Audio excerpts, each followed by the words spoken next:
Alhamdulillah. Ba'd al-maut al-qabr. La première demeure parmi les demeures de l'au-delà, c'est la tombe.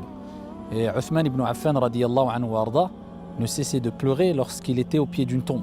Et il pleurait comme il ne pleurait pas quand on évoquait l'enfer. Et on lui a posé la question: pourquoi tu pleures ainsi quand on évoque la tombe ou quand tu es au pied d'une tombe, et tu ne pleures pas de la même manière quand on évoque l'enfer? Il dit car al-qabr, la tombe, c'est la première demeure parmi les demeures de l'au-delà. Et la plus grande musiba, al-musibatul kubra, la plus grande des épreuves, comme disent les ulama et les sages, al-hukama, ce n'est pas le maut, ce n'est pas la mort, mais c'est madha ba'da al-maut. Qu'est-ce qu'il y aura après la mort? Et bien sûr, en tant que croyant, on a la certitude, nous en tant que croyants musulmans, qu'il y a la mort et qu'il y a la résurrection et qu'il y a al-barzakh, le monde intermédiaire entre la mort et le jour de la résurrection. Après ta mort, le jour de la résurrection ne débute pas. Les comptes ne débutent pas, les comptes qui se passeront au jour de la résurrection. Mais il y aura ce monde intermédiaire, ta tombe, qui sera soit un jardin parmi les jardins du paradis, qu'Allah nous compte parmi ces gens-là, qui vivront dans ce jardin parmi les jardins du paradis, ou soit un trou profond parmi les trous de l'enfer, qu'Allah subhanahu wa ta'ala nous en préserve. Et bien sûr, quand on sera dans la tombe, eh bien, tu seras assis et il y aura Munkar et Nakir, les deux anges qui viendront et qui te poseront les trois questions. Man Rabbuk, qui est ton Seigneur? Ma dinuk, quelle est ta religion? Et que dis-tu de cet homme qu'on appelait Muhammad sallallahu alayhi wa sallam? Si vraiment tu as été un croyant, un musulman qui a appliqué et suivi les ordres divins et prophétiques, eh bien tu diras ma religion est l'islam, mon Seigneur est Allah. Si vraiment tu as aimé ton Seigneur et suivi Allah subhanahu wa ta'ala, et si vraiment tu as suivi la sunna du prophète sallallahu alayhi wa sallam, son comportement, sa méthodologie, sa voix, tu diras c'était Muhammad sallallahu alayhi wa sallam, le dernier des envoyés et des prophètes. Mais qu'est-ce qui se passera dans la tombe à part cela? Eh bien un moment, un homme viendra à toi, comme le prophète alayhi salatu wa sallam nous l'a indiqué.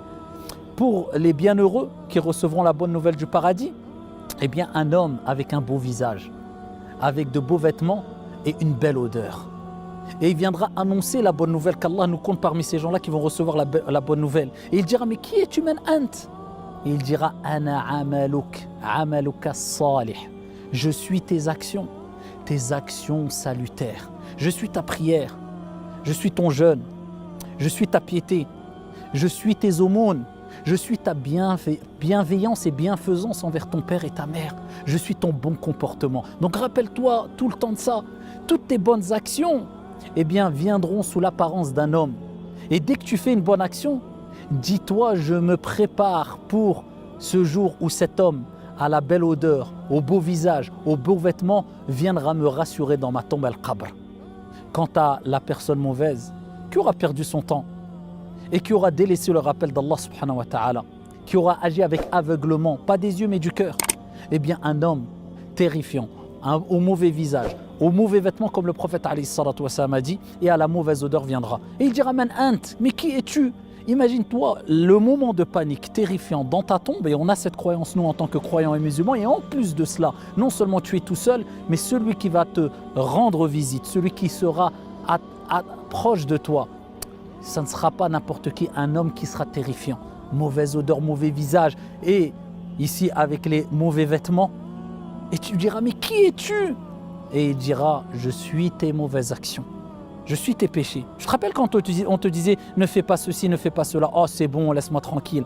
Je suis ton délaissement de la prière, je suis ton délaissement du bon comportement, de la bienveillance et la bienfaisance envers ton père et ta mère, ton ingratitude quand tu levais ta main et tu disais: oh c'est bon, laisse-moi, alors qu'Allah a dit dans le Coran: fala taqul lahuma ouf wa la tanharhuma, ne leur dis pas off, ne soupire pas. Je suis ton vol, je suis ta tromperie quand tu vendais, quand tu achetais. Je suis tes insultes, ta mauvaise langue quand tu insultais et quand tu calomniais, quand tu touchais à l'honneur de ton frère et ta sœur. Je suis ton mauvais comportement, je suis ta jalousie, je suis ta haine. Tout cela là, qu'on a l'habitude de mettre en pratique quelquefois, qu'Allah nous pardonne, quelquefois sans prendre conscience de la gravité des choses, eh bien c'est moi. Eh bien quand tu pêches, rappelle-toi que tu es en train de préparer ce mauvais homme, cette mauvaise personne qui viendra te rendre visite dans la tombe, qu'Allah subhanahu wa ta'ala nous en préserve. Donc on s'attend à quoi dans notre tombe? À nous de se remettre en question. Tu sais quelle action tu fais de manière générale? Nul n'est parfait. Et man taba taba Allahu alayhi, celui qui se repent, Allah accepte son repentir et lui pardonne. n'est-il pas venu le temps de se repentir? Et alhamdulillah, abshirou, réjouissez-vous. Allah dit dans le Coran, sauf celui qui se repent et qui accomplit des œuvres salutaires.